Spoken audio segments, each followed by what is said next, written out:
The castle in which my servant had the audacity to enter by force, instead of letting me spend a night in the open air, while I was desperate and full of wounds, was one of those moments in which sadness and was overwhelming, something that had been afflicting the Apennines for some time, but that was more pressing in Mrs. Radcliffe's imagination. Everything seemed deserted and had been abandoned for a while. We settled into one of the smaller, empty apartments. It was in a small structure of the building. Nice decorations, although they were somewhat old. Its walls were upholstered and adorned with piles of trophies. There was also an enormous quantity of fine modern paintings, which were framed in a beautiful and luscious frames made of gold.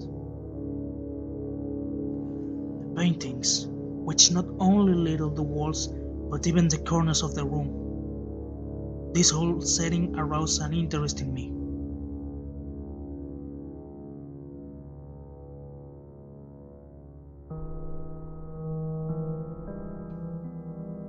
The night had come, so I asked Pedro to close the doors of the room. I lighted a candelier that was next to the head of my bed, and opened the dark curtains that adorned the windows. I wanted to do all of this, to have an alternative. If I couldn't sleep, I could appreciate the beauty of the works that adorned the room, and have a little reading of a volume that I found on the pillow and intended to criticize and describe them. The more I read, the hours passed. Midnight came, and the position of the candelabrum was awkward, so I stretched out my hand carefully so as not to disturb my servant's sleep, and set it so that the light would properly illuminate my reading. But this action had an unexpected effect. The light of the candles now fell on one of the corners of the room that until that moment had been in deep darkness due to one of the bedposts. The lightning made me realize an image I hadn't seen before. It was the portrait of a woman who had just come of age. I glanced quickly at the painting, then closed my eyes. This was not apparent even for my own perception.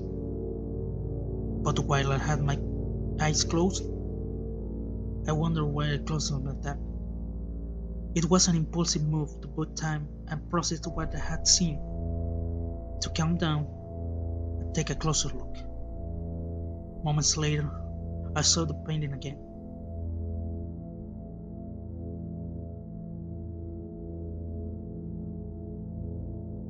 The light that illumined the portrait made me the feeling of sleep faint and brought me back to life. The portrait was from bust to the head, as if it were in a vignette. Her hair blended into the darkness of the background, making it almost imperceptible. The frame was an oval and had exquisite gold details. Certainly, the painting was beautiful and worthy of admiration. But it was not the execution or the level of carrying the details of the painting that moved me. Even less, it must have been that the lack of sleep made me lose the perception of what I was seeing, making me believe that I was seeing a living person. I immediately saw that the details of the painting must have dispelled that idea. Thinking about this, I spent an hour looking directly at the painting. Finally, having discovered the secret behind the effects of the painting, I went to bed.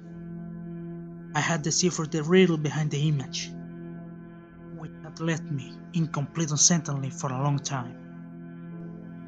Having been stunned by such discovery, I placed the candlestick by where it was previously. Having got rid of the words in my head, the emotion ate at me, and I immediately looked for the volume that talked about the paintings and their stories. I found the number that assigned the oval portrait and read the following words.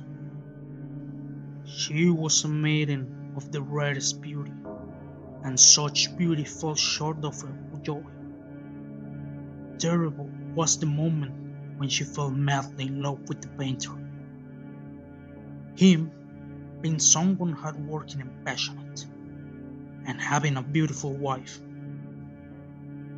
She, a maiden of rare beauty and with an ever greater joy, someone of light and smiles, and playful as a little fawn,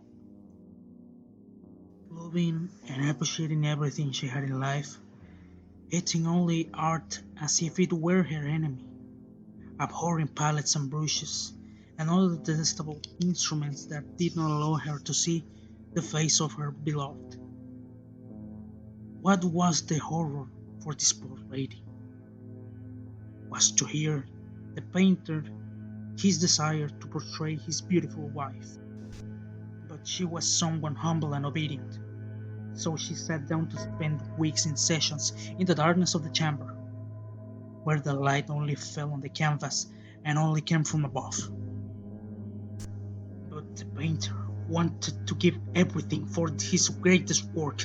He dedicated hours and days in a row and was lost in his projections and imagination. Then he wouldn't realize, on that little ray of light, his girlfriend's health and life was slowly draining away. Looking visibly emaciated before people except for him, she kept smiling despite her suffering, because she saw joy in the face of her lover, who showed an enormous passion in the work he was doing. Those who were able to see the portrait spoke of the resemblance he had to the woman, as if it were a wonder, and testing the painter's artistic power to demonstrate the love he felt for her, whom he portrayed in an extraordinary way. As he got closer to finishing his work, no one was allowed into the studio.